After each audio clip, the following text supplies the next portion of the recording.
Diego Bandido. Ang kwento. Mula sa mahiwagang burnay. Mula sa mahiwagang burnay.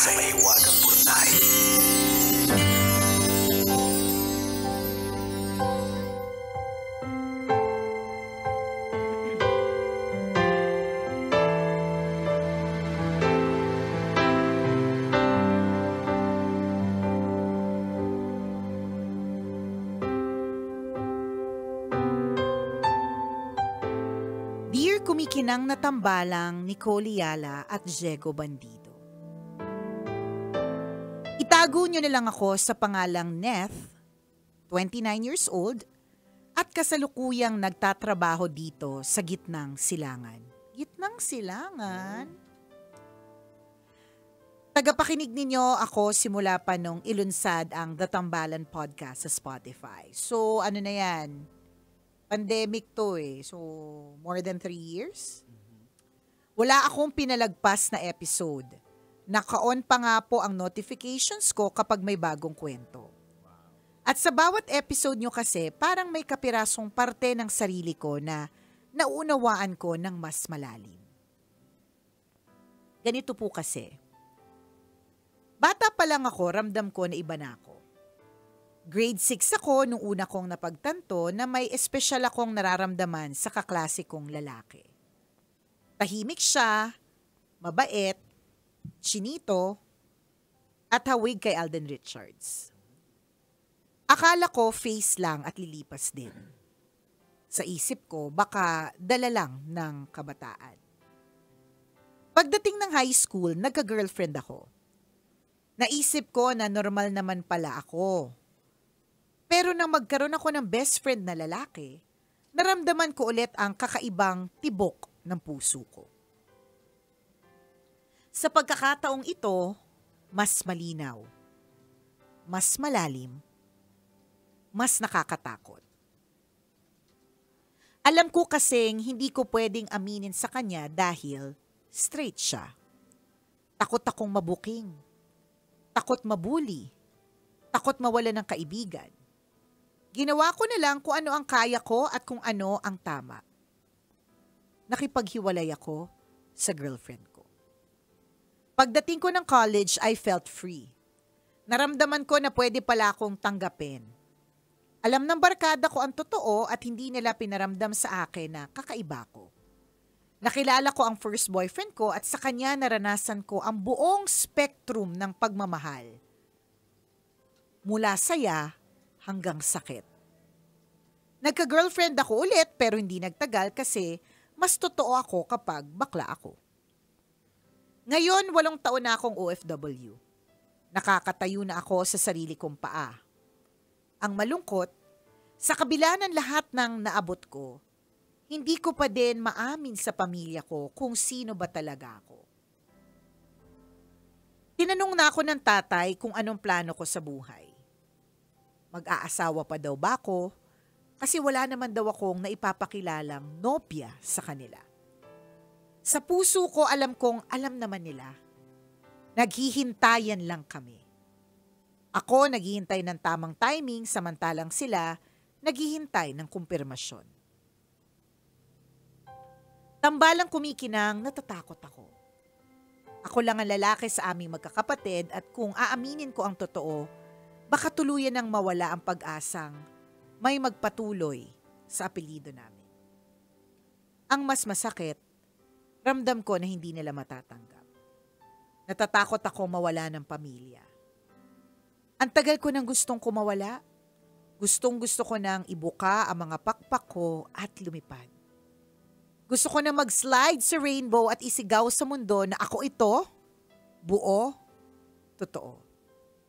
Sumulat ako sa inyo hindi lang para humingi ng payo.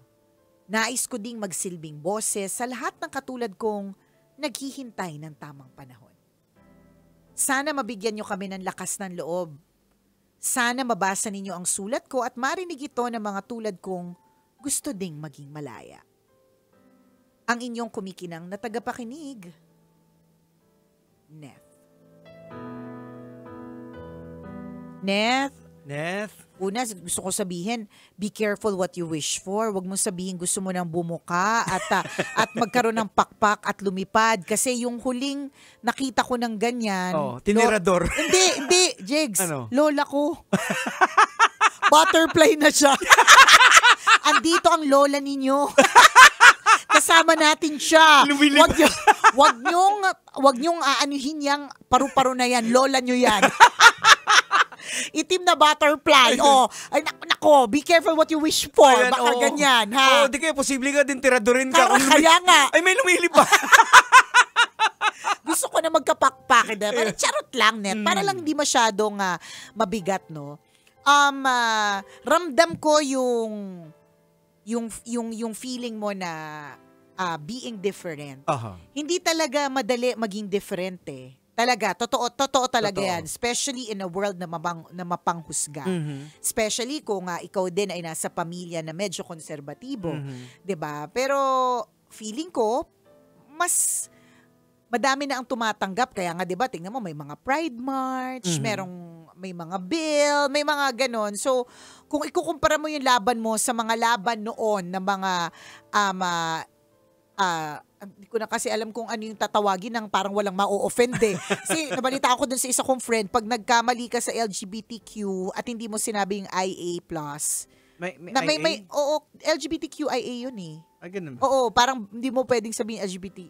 Basta yung mga ganun. Ang dami ko na kasi problema. Isipin ko pa na ayoko maka-offend. Kaya nga, alam mo, sa totoo lang, alam ko talaga na ako yung babaeng bakla at reyna niyo po ako. Kaya lang, mas balahura talaga ako nung araw ngayon. Sobrang careful ko na kasi I don't want to hurt and I don't want to offend. Kasi bakit? Kasi in itself, yung feeling different and feeling unique is hindi talaga siya madali. In a world na lahat gustong magkulay pula o lahat kayo, kunyari, nauso nung araw lahat naka Doc Martens, nauso lahat na ang suot ay Esprit na t-shirt, or nauso lahat naka Crocs, or lahat ay naka baggy jeans, ganyan. Kung yung hip-hop ang lahat kasi yun yung uso, tapos ikaw yung nag-iisang metal or skinny jeans, 'di ba? Funk. Funk, 'di ba? Medyo mahirap talaga in itself, hindi siya talaga madali. So gets ko na parang nagigets ko yung part na you have to be careful kasi in itself yung being unique is medyo mahirap siyang harapin. Pero mas mahirap talaga siyang harapin kung yung mga tao sa paligid mo ay hindi din nila tanggap. So wala talagang ibang ang paghihintayan ninyong mag-aama ay hindi nakakatulong sa sitwasyon mo ngayon. 'Di ba ano ba 'yung sabi mo? May feeling ako na alam naman nila, naghihintay lang sila. Totoo 'yun. Alam mo, madami akong kakilala na ganyan na naghihintay lang, tapos nung finally sinabi nila, ang sabi nila, ikaw lang yata yung hindi kami nagulat, matagal na naming alam. So yung ganun. Ngayon naman pagdating sa pag-spread ng apelyido, uso pa ba yun? Yung parang obligasyon mong ikaw ang magkalat ng apelyido sa lahi ninyo. Ang ganda ba ng apelyido ninyo? Zubel de Ayala Elizalde ba yan? Hindi na dapat dagdag, sa conversation yan. Totoo, hindi na siya dapat dumagdag. Pagpapakalat ng lahi, di ba? Kasi unang-una, yung pagpapakalat ng lahi, hindi po natin hawak yan eh. Oo, hindi. Marami naman pong walang tawag dito, hindi nagkaanak. 'Di ba? Maraming mga lalaki sila sa pamilya pero hindi binayaan kasi wala nga sa mga kamay natin ang pagpapaano. It's a blessing eh. Correct. 'Di ba? Sinasabi nga na yan yung unang blessing ka kay Abraham, 'di ba? Ibi-bless kita, bibigyan kita, you will be the father of all nations, 'di ba? So it's a blessing, wala sa panghahawak natin. Kaya yung iba nga, kahit may pera, hindi pa rin magkaanak-anak kasi wala talaga sa mga kamay natin eh. Wala. Hindi natin masabi kahit na gustong-gusto nila ikalit yung lahi nila, kung wala talagang, I don't know, for whatever reason, hindi maikalat. So, in other words, ang sinasabi namin ni Jegs, wag na itong dumagdag. Yeah. Na ako lang ang lalaki sa pamilya at ako lang ang pwedeng dala ng apelyido at magpakalat ng lahi. Wag na itong makadagdag sa isipin mo. Sa dami ng iniisip mo. Tama. Isa-isa lang. Yeah. One day at a time. Tama. Diba? So, doon na lang din talaga tayo. Alam mo, Jegs, dati, meron akong attenda na isang event. Tapos, dun sa event na yon, may mga in-invite na performers na mga Becky. So, ang sabi nila sa akin na, o paano yan, Nicole? Ganyan. Paano kung yung anak mo isang araw, sabihin niya, Becky siya, 'di ba? Tatanggapin mo pa. Eh di syempre, hindi ka naman sasagot hindi mo naman din talaga alam ang sagot at that particular moment. Pero nagulat ako sa sinabi nila. Sabi nila, sana ito po ay kwento ha, kasi kwento. parang medyo sensitive yung mga tao pagdating dito sa mga ganitong bagay. Kwento talaga nito, real life story. Ang sabi nila, kasi medyo matatandang Bex na sila. So, hindi yung Bex na, okay lang po ba gamitin yung word na Bex? Kasi baka mamaya, Gusto palitan mo, gawin mong Bix. Bix, pwede. Pwede, pero depende.